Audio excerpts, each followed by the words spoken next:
And welcome back, Honor. I'm happy to have you back with me to visit about your strength training goals and your progress this week.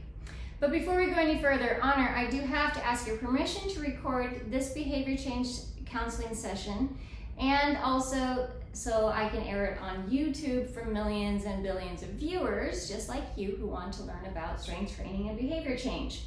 Honor, do I have your permission? Yes. Great.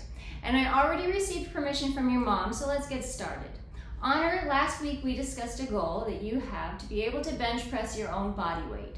Can you tell us more about your goal? And remember, we want to share your goal in a SMART way. Do you remember what a SMART goal represents? Yes.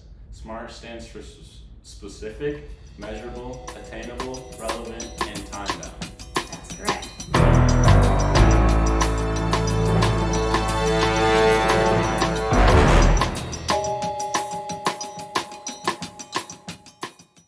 Okay, so Honor, let's remind these viewers today what your SMART goal is. I want to be able to lift my own body weight, which is 163 pounds, by the end of 6 months from now. I plan to train for 3 days per week by bench pressing enough weight to reach 3 sets of 12 reps. I plan to rest between sets for 3 minutes to be able to regenerate enough ATP to be able to perform each set. When I'm able to lift 12 to 15 reps in each set easily, then I will increase my load by 5 to 10%. This is how I will measure my progress. Okay, great. Well, that is a SMART goal because it is very specific. You are able to measure your progress, and you are able to accomplish these tasks that are relevant to your ultimate goal of bench pressing your own body weight. And you have given yourself a realistic time frame for reaching your weekly lifting goals to lift 3 sets of 12, 3 times a week. And you can achieve your bench press goal in 6 months with consistent training. So it's also achievable. Let's start right out. Hey, what happened?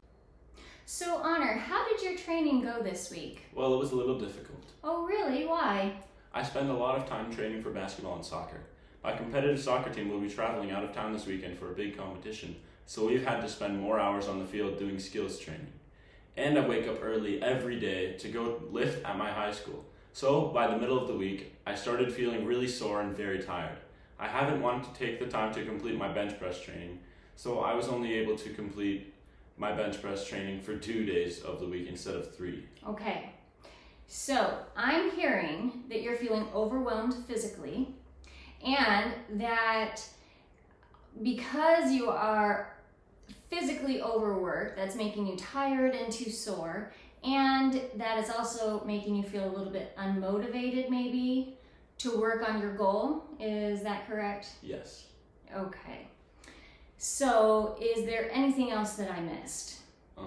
Well, I just sleep too much because I'm not getting enough rest each night. All right, so we're having sleep issues as well. Well, I'm impressed that you're aware of your physical needs and that you can understand that you are doing too much athletically according to your own personal needs. It's important to recognize the limitations in our athletic capabilities so that we don't suffer from overtraining. According to Winsley and Matos in 2011, overtraining in youth athletes can be noticed by increased sweating, sleeping problems, lowered appetite, upper respiratory infections, excessive soreness, mood problems like increased agitation or low self-confidence, inability to concentrate, not being interested in training, or feeling like you have too much pressure to practice. And all of these things can help you to make you feel like you're putting more effort into your training than you normally do.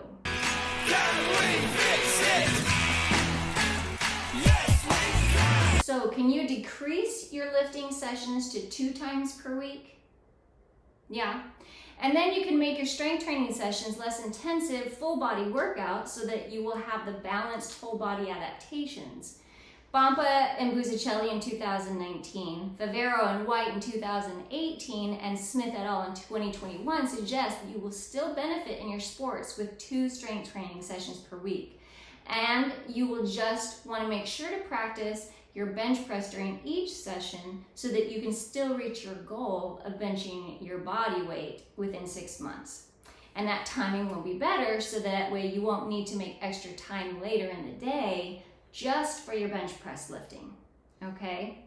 So Bompa and Buzzicelli in 2019 suggest that reducing your strength training sessions during high competition seasons, like what you're doing with soccer, it can lower your physiological and psychological stress. Can you do that, do you think? Yes, I can do that. Okay, well that's good to hear.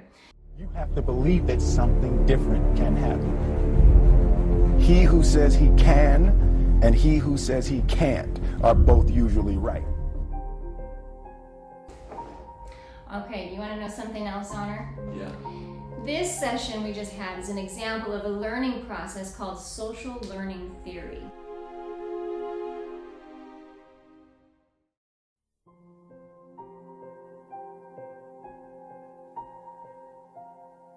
You have demonstrated that you can learn what is best for your athletic performance and well-being by observing your own physical awareness and mental status.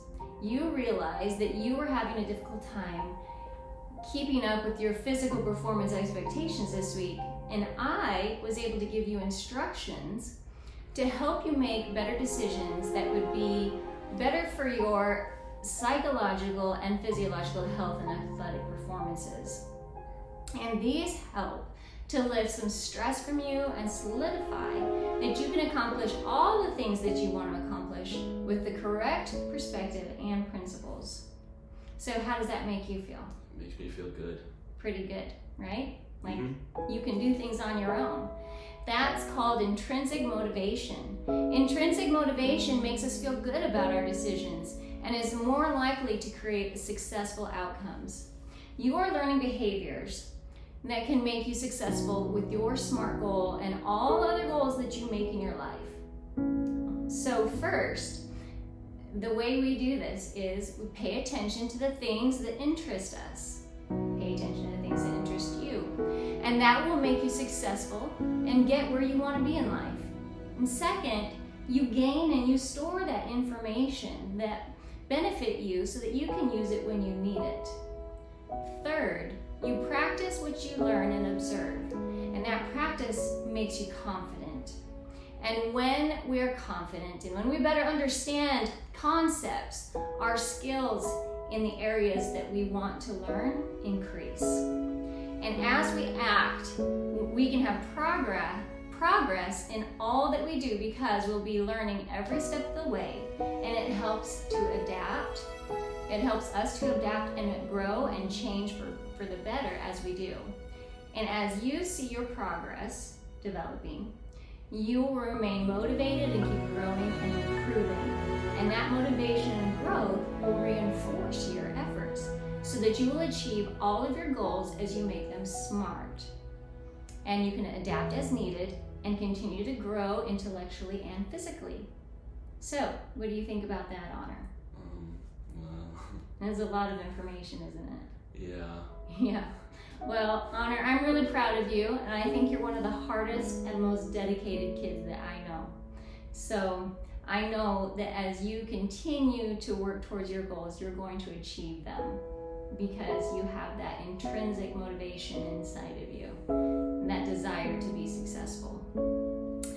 So thank you for joining me today on today's episode, where you can change your behavior for better. And thank you everybody for watching and being a part of Honor's progress to reach his SMART goal. So remember, change that behavior, but don't change that channel. Bye.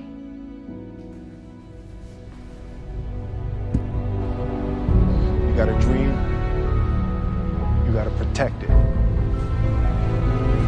People can't do something themselves, they want to tell you you can't do it. You want something, go get it. Period.